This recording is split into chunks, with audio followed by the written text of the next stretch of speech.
اعوذ باللہ من الشیطان الرجیم۔ پناہ مانگتا ہوں میں اللہ کی شیطان مردود سے۔ بسم اللہ الرحمن الرحیم۔ شروع اللہ کے نام سے جو بڑا مہربان نہایت رحم والا ہے۔ دا باٹم لائن کے ناظرین کرام، السلام علیکم۔ محترم ناظرین، ہم اپنی آج کی ویڈیو میں حضور غوث پاک سرکار رحمت اللہ علیہ کی ایک عجیب و غریب کرامت آپ کے سامنے پیش کریں گے جو یقیناً آپ کے لیے دلچسپی کا باعث ہوگی۔ ناظرین، بہجت الاسرار میں درج ہے کہ ایک دفعہ آپ سرکار کے پاس 3 یہودی اور 3 نصارہ آئے۔ آپ نے ان پر اسلام پیش کیا لیکن انہوں نے سخت انکار کیا۔ پھر آپ نے ہر ایک کے منہ میں ایک گھونٹ دودھ کا ڈال دیا۔ ابھی وہ اس کو نگل نہ چکے تھے کہ اسلام لے آئے۔ وہ سب مسلمان ہو گئے اور کہنے لگے کہ جب دودھ ہمارے پیٹ میں گیا تو ہم سے اسلام کے سوا سارے دین منسوخ ہو گئے۔ شیخ نے فرمایا، اس تو معبود کی قسم، جب تک تمہارے شیطان میرے ہاتھ پر مسلمان نہیں ہوئے تم مسلمان نہیں ہوئے، اور میں نے تم کو خداوند کریم سے مانگ لیا ہے، اس نے تم کو مجھ کو دے دیا ہے۔ پھر آپ نے ان کی آنکھوں پر اپنا ہاتھ پھیرا تو ان کو اپنے ہم نشینوں کا حال معلوم ہو گیا اور ان سے اسلام کے ساتھ مخاطب ہوئے۔ اسی طرح خبر دی ہم کو شیخ ابو حفص عمر بن محمد بن عبداللہ بن عبد السمیم حاجی نے کہا کہ میں نے اپنے شیخ ابا محمد عبداللہ بن مسعود مشہور رومی سے یہ سنا کہ وہ کہتے ہیں، ایک دفعہ میں اپنے شیخ رحمت اللہ علیہ کے ساتھ سلطانی بازار بغداد میں جا رہا تھا۔ آپ نے ایک بکری کی طرف نظر کی جس کی کھال اتری ہوئی ایک کسائی کی دکان پر لٹک رہی تھی۔ آپ اس کے پاس کھڑے ہو گئے اور کسائی سے کہا کہ یہ بکری مجھ سے کہتی ہے کہ میں مردار ہوں۔ تب کسائی بے ہوش ہو گیا اور شیخ کے ہاتھ پر اس نے توبہ کی اور آپ کی بات کی تصدیق بھی کی۔ راوی کہتا ہے کہ ایک اور دفعہ میں آپ کے ساتھ چل رہا تھا۔ آپ نے ایک شخص کو دیکھا کہ وہ بہت سا میوہ اٹھائے ہوئے ہے۔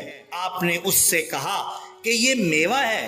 اس نے کہا، کیوں؟ آپ کیوں پوچھتے ہیں؟ آپ نے فرمایا کہ یہ میوہ مجھ سے کہتا ہے کہ مجھ کو اس کے ہاتھ سے چھڑائیے، کیونکہ اس نے مجھے اس لیے خریدا ہے کہ شراب پیے۔ تب وہ شخص بے ہوش ہو گیا اور منہ کے بل گر گیا۔ پھر شیخ رحمت اللہ علیہ کے پاس آیا اور ان کے ہاتھ پر توبہ کی اور کہا کہ واللہ اس حال کو جو اس نے بتلایا سوائے اللہ تعالیٰ کے اور میرے اور کوئی نہ جانتا تھا۔ وہ کہتے ہیں کہ ایک دن میں آپ کے ساتھ مقام کرخ میں جا رہا تھا، اتفاقاً گھر میں شرابیوں کی آواز آ رہی تھی اور بری بدبو ہم کو معلوم ہوئی۔ پھر شیخ گھر کی دہلیز میں داخل ہوئے اور نماز کی 2 رکعتیں پڑھی۔ پھر جو جتنے لوگ گھر میں تھے وہ نیک بن کر نکلے اور ان کے پاس جو شراب برتنوں میں پڑی تھی وہ پانی بن گئی۔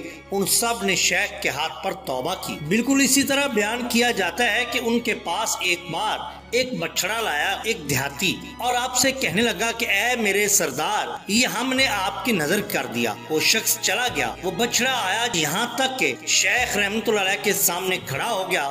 شیخ رحمت اللہ علیہ نے ہم سے کہا کہ یہ بچڑا مجھ سے کہتا ہے کہ میں بچڑا نہیں ہوں جو کہ آپ کی نظر کیا گیا ہے، بلکہ میں شیخ علی بن الحیتی رحمت اللہ علیہ کی نظر ہوا ہوں اور آپ کا نظر میرا بھائی ہوا ہے۔ پھر تھوڑی دیر گزری کہ وہی دیہاتی آیا اور اس کے ہاتھ میں ایک اور بچڑا تھا جو کہ پہلے جیسا تھا۔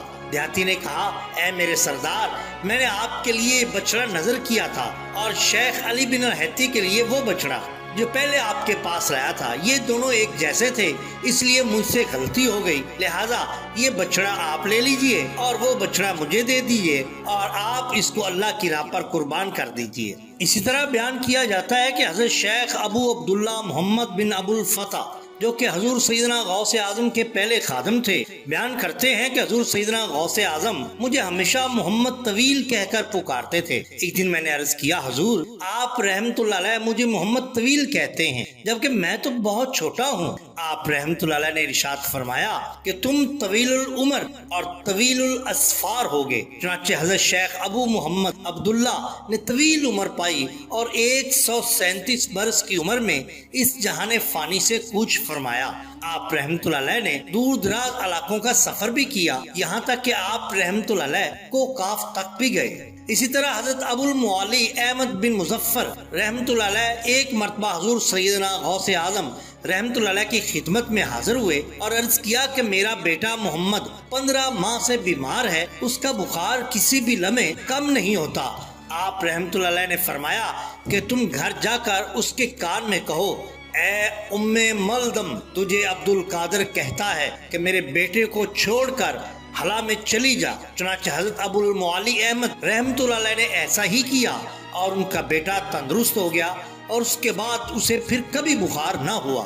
ناظرین اکرام، یہ شان ہوتی ہے اولیاء اللہ کی۔ اگر آپ کو ہماری یہ ویڈیو پسند آئی ہو تو لائک کیجئے، سبسکرائب کیجئے ہمارے چینل دا باٹم لائن کو، تاکہ ہم آپ کے لیے اور بھی بہترین ویڈیوز لا سکیں۔ اپنے دوستوں کا، گرد و نواح کے لوگوں کا بہت خیال رکھیے۔ اللہ اور اللہ کے رسول صلی اللہ علیہ وسلم سے بے حد محبت کیجئے۔ آپ کا بہت شکریہ۔ اللہ حافظ۔